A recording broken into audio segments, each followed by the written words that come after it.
Friends சேனலுக்கு எல்லாரையும் அன்போடு வரவேற்கிறேங்க. பாருங்கள், இப்போ தக்காளி சாம்பார் உங்களுக்கு செஞ்சு காமிக்கலான்னு எடுத்து வச்சுருக்கேங்க. இது வந்து காலையில் டிஃபன், நைட்டு டின்னருக்கெல்லாம் இட்லி, தோசை, பணியாரம் எல்லாத்துக்குமே ரொம்ப சூப்பராக இருக்கும். இது வந்து சேலத்தில் ரொம்ப ஃபேமஸான இது சாம்பாருங்க, டிஷ்ஷு இது. எல்லாருமே அடிக்கடி செய்வாங்க வீட்டில் தக்காளி சாம்பார்னு சொல்லி. இட்லி, தோசை, பணியாரம் அந்த மாதிரி டிஃபன் ஐட்டத்துக்கு செய்கிறதுங்க இது. பாருங்கள், அதுக்கு என்னென்ன பொருள் தேவைன்னு காமிக்கிறேன் பாருங்கள்.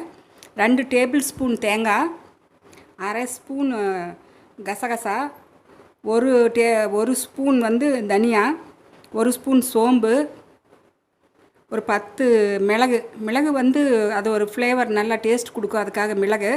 ஒரு சின்ன பீஸ் 2 துண்டு சுருள் பட்டை, ஒரு 4 லவங்கம், ஒரு 3-4 பூண்டு பல், ஒரு ஃபுல் டேபிள் ஸ்பூன் வந்து பொட்டுக்கடலை, அவ்வளோதான். இது வந்து வெங்காயம், சின்ன வெங்காயம் இந்த மாதிரி நீட்டை வாக்கில் நறுக்கி வச்சு போட்டால் சாம்பாருக்கு அவ்வளோ டேஸ்ட்டாக இருக்குங்க. இப்போ இது வந்து தாளிக்கிற ஐட்டம், இதை எடுத்துடலாம். இது மட்டும்தான் நம்ம இப்போ அரைக்கிற போகிறோம். அப்புறம் இதுக்கு தக்காளி பாருங்கள், நாட்டு தக்காளி 3 தக்காளி வச்சுருக்கேன். 3 தக்காளி, இது தாளிக்கிற கருவேப்பிலை, கொத்தமல்லி. இப்போ இது நாங்கள் வந்து என்ன பண்ணலான்னு உங்களுக்கு சொல்கிறேன் பாருங்கள். இந்த தேங்காயை தவிர மற்ற எல்லாமே நாங்கள் இந்த மிக்ஸி ஜாரில் போட்டு நல்லா முதல்ல ஒரு சுற்றிக்கலாம்.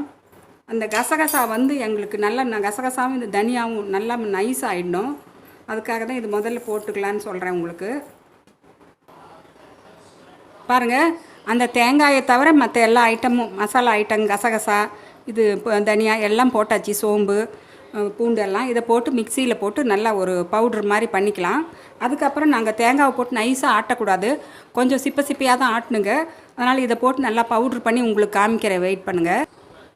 பாருங்கள், இந்த மசாலா பொருட்கள் எடுத்து வச்சதெல்லாம் மிக்சியில் போட்டு ஒரு பவுட்ரு மாதிரி செஞ்சாச்சு. ஓரளவுக்கு அந்த கசகசா எல்லாமே வந்து 3/4 பதத்துக்கு நல்லாமே நைஸ் ஆகிடுச்சிங்க. கசகசா வந்து கசகசாவும் தனியாகவும் கொஞ்சம் இப்போ இது மையறதுக்கு கொஞ்சம் லேட் ஆகும். அதனால தான் உங்களுக்கு இது மாதிரி தனியாக போட்டு பவுட்ரு இதுலேயே நீங்கள் இது பண்ணிக்கோங்க, பவுட்ரு பண்ணிக்கோங்கன்னு சொல்கிறேன். இப்போ இந்த தேங்காயும் இதில் போட்டுடலாம். இப்போ போட்டு நாங்கள் ஆட்டிக்கலாங்க. கொஞ்சம் சிப்பியாக தான் ஆட்டணும், ரொம்ப நைஸ் பேஸ்ட்டாக ஆட்ட வேண்டாம். நான் காமிக்கிறேன் பாருங்கள். இப்போ இந்த தேங்காயெல்லாம் ஆட்டி வச்சுருக்கேன் பாருங்கள். கொஞ்சம் சிப்பியாக தான் இருக்கும், ரொம்ப நைஸ் பேஸ்ட்டாக இருக்காது. இப்போ நாங்கள் இதுலேயே தக்காளியை போட்டு ஒரு 2 சுற்றிக்கலாங்க. தக்காளியும் போட்டு சுற்றிக்கிட்டு அப்புறம் நாங்கள் தாளித்து விட வேண்டியது தான். பாருங்கள், வெயிட் பண்ணுங்கள், இது தக்காளி ஆட்டி உங்களுக்கு காமிக்கிறேன். இப்போ பாருங்கள், தக்காளியும் போட்டு ஆட்டியாச்சு. ரொம்ப தக்காளியும் போட்டு ரொம்ப ஃபைன் பேஸ்ட் மாதிரி ஆட்டக்கூடாது, கொஞ்சம் ஒரு 2-3 சுற்றுனா போதும். பாருங்கள், தக்காளி கொஞ்சம் அரை குறையமாக இருந்தால் மஞ்சள் இருக்கணும், கொஞ்சம் தக்காளி தெரிகிற மாதிரி நீங்கள் ஆட்டி எடுத்துக்குங்க. அவ்வளோதாங்க. இப்போ அடுத்தது நாங்கள் தாளிக்கிறது எப்படின்னு பார்க்கலாம், வெயிட் பண்ணுங்கள். பாருங்கள், இப்போ தாளிக்கிறதுக்கு கடுகு, உளுத்தம்பருப்பு, கொஞ்சம் வெங்காய வடகம் போட போகிறோம். பாருங்கள், இதில் வந்து நான் நல்லெண்ணெய் ஊற்றிருக்கேன் இன்றைக்கி தாளிக்கிறதுக்கு. 1 ஸ்பூன் நல்லெண்ணெய் ஊற்றிருக்கேன். கடுகு நல்லா பொரிஞ்ச அப்புறம் நாங்கள் வெங்காய வடகம் போட்டு உடனே கருவேப்பிலை, சின்ன வெங்காயமும் போட்டுடலாங்க. கடுகு கொஞ்சம் நல்லா பொரிய விடணும்.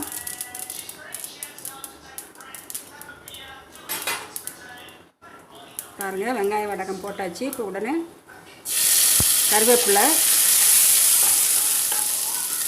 சின்ன வெங்காயம் போட்டு அந்த வெங்காயம் கொஞ்சம் வதங்குற வரைக்கும் நாங்கள் கொஞ்சம் வதங்கி விடலாம். இதுக்கு ஒரு பிஞ்சு உப்பு போட்டுக்கலாங்க வதங்கிறதுக்கு. மீதி உப்பு இந்த மசாலா ஆட்டி வச்சதில் போட்டுக்கலாம். அதுக்கு தேவையான அளவு காரம் பாருங்கள். அவ்வளோதாங்க தேவையான பொருட்கள். நீங்கள் வந்து இதே மாதிரி தேவைப்படுறவங்க இன்னும் கொஞ்சம் கரம் மசாலா வேணும்னா இதில் போட்டுக்கலாம். ஏற்கனவே பட்டை லவங்கம் வச்சு சோம்பெல்லாம் வச்சு நாங்கள் அரைச்சிருக்கோம் ஃப்ரெஷ் மசாலா. இன்னும் கொஞ்சம் அதிகமாக வேணும்னு நினைக்கிறவங்க கையில் இருக்கிற கரம் மசாலா பவுடர் ஒரு அரை ஸ்பூன் போட்டுக்கலாம். பாருங்கள், வெங்காயம் நல்லா வதங்கிடுச்சு. இப்போ இதில் நாங்கள் காரம், உப்பு எல்லாமே போட்டாச்சு. இதில் ஊற்றிக்கலாங்க. ஊற்றி இதுக்கு சுடு தண்ணி ஊற்றிக்கலாம். சுடு தண்ணி ஊற்றினா குக்கிங் வேலை சீக்கிரமாக நடக்கும், முடியும் எங்களுக்கு. அதுக்காக சுடு தண்ணி வச்சுருக்கேன்.